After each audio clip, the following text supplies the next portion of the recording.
अध्याय 5 कर्मयोग कृष्ण भावना भावित कर्म। अर्जुन ने कहा, हे कृष्ण, पहले आप मुझसे कर्म त्यागने के लिए कहते हैं और फिर भक्ति पूर्वक कर्म करने का आदेश देते हैं।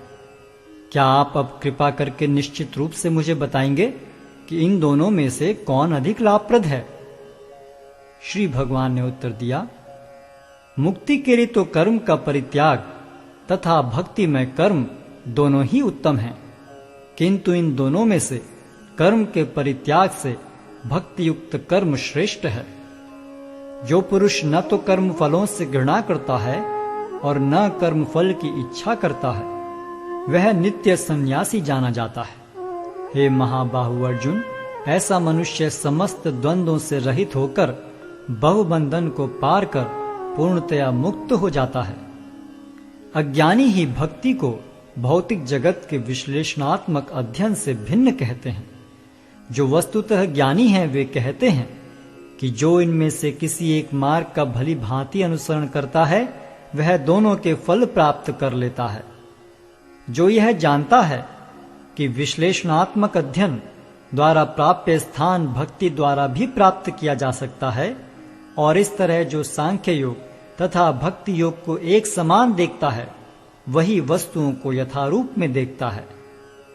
भक्ति में लगे बिना केवल समस्त कर्मों का परित्याग करने से कोई सुखी नहीं बन सकता, परंतु भक्ति में लगा हुआ विचारवान व्यक्ति शीघ्र ही परमेश्वर को प्राप्त कर लेता है।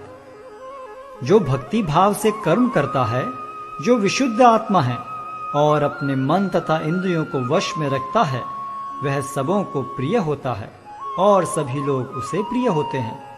ऐसा व्यक्ति कर्म करता हुआ भी कभी नहीं बंधता। दिव्य भावनामृत युक्त पुरुष देखते, सुनते, स्पर्श करते, सूंघते, खाते, चलते फिरते, सोते तथा श्वास लेते हुए भी अपने अंतर में सदैव यही जानता रहता है कि वास्तव में वह कुछ भी नहीं करता। बोलते, त्यागते, ग्रहण करते या आंखें खोलते बंद करते हुए भी वह यह जानता रहता है कि भौतिक इंद्रियां अपने अपने विषयों में प्रवृत्त हैं और वह इन सब से पृथक है। जो व्यक्ति कर्म फलों को परमेश्वर को समर्पित करके आसक्ति रहित होकर अपना कर्म करता है, वह पाप कर्मों से उसी प्रकार अप्रभावित रहता है जिस प्रकार कमल पत्र जल से अस्पृश रहता है। योगी जन आसक्ति रहित होकर शरीर, मन, बुद्धि तथा इंद्रियों के द्वारा भी केवल शुद्धि के लिए कर्म करते हैं। निश्चल भक्त शुद्ध शांति प्राप्त करता है, क्योंकि वह समस्त कर्मफल मुझे अर्पित कर देता है। किंतु जो व्यक्ति भगवान से युक्त नहीं है और जो अपने श्रम का फल कामी है, वह बंध जाता है। जब देहधारी जीवात्मा अपनी प्रकृति को वश में कर लेता है और मन से समस्त कर्मों का परित्याग कर देता है, तब वह 9 द्वारों वाले नगर में बिना कुछ किए कराए सुखपूर्वक रहता है।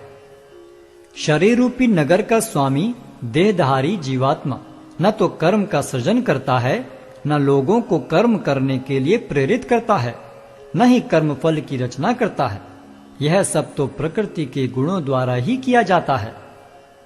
परमेश्वर न तो किसी के पापों को ग्रहण करता है न पुण्यों को, किंतु सारे देहधारी जीव उस अज्ञान के कारण मोहग्रस्त रहते हैं जो उनके वास्तविक ज्ञान को आच्छादित किए रहता है।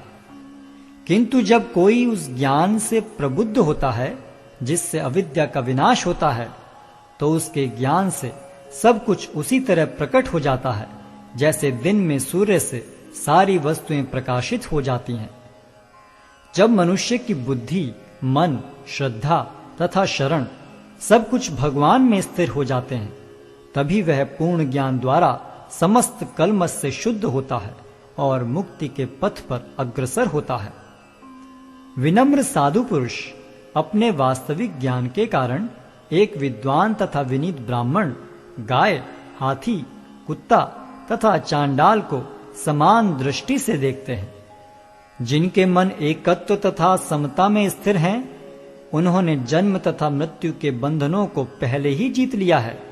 वे ब्रह्म के समान निर्दोष हैं और सदा ब्रह्म में ही स्थित रहते हैं। जो न तो प्रिय वस्तु को पाकर हर्षित होता है और न अप्रिय को पाकर विचलित होता है, जो स्थिर बुद्धि है, जो मोह रहित है और भगवत विद्या को जानने वाला है, वह पहले से ही ब्रह्म में स्थित रहता है। ऐसा मुक्त पुरुष भौतिक इंद्रिय सुख की ओर आकृष्ट नहीं होता, अपितु सदैव समाधि में रहकर अपने अंतर में आनंद का अनुभव करता है।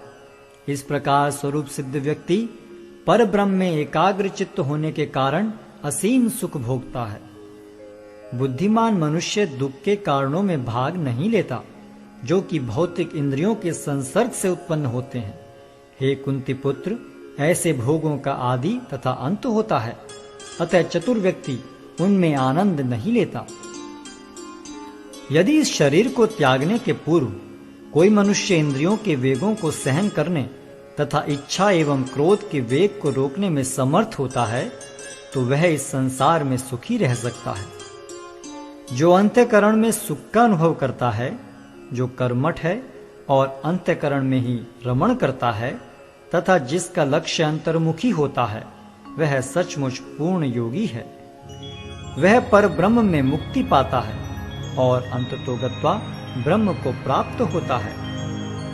जो लोग संशय से उत्पन्न होने वाले द्वैत से परे हैं, जिनके मन आत्म साक्षात्कार में रत हैं, जो समस्त जीवों के कल्याण कार्य करने में सदैव व्यस्त रहते हैं और जो समस्त पापों से रहित हैं, वे ब्रह्म निर्वाण को प्राप्त होते हैं।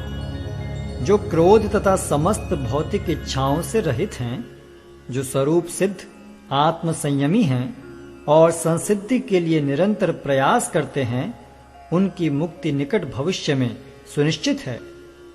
समस्त इंद्रिय विषयों को बाहर करके, दृष्टि को बाहों के मध्य में केंद्रित करके, प्राण तथा पान वायु को नथुनों के भीतर रोककर और इस तरह मन, इंद्रियों तथा बुद्धि को वश में करके जो मोक्ष को लक्ष्य बनाता है, वह योगी इच्छा, भय तथा क्रोध से रहित हो जाता है।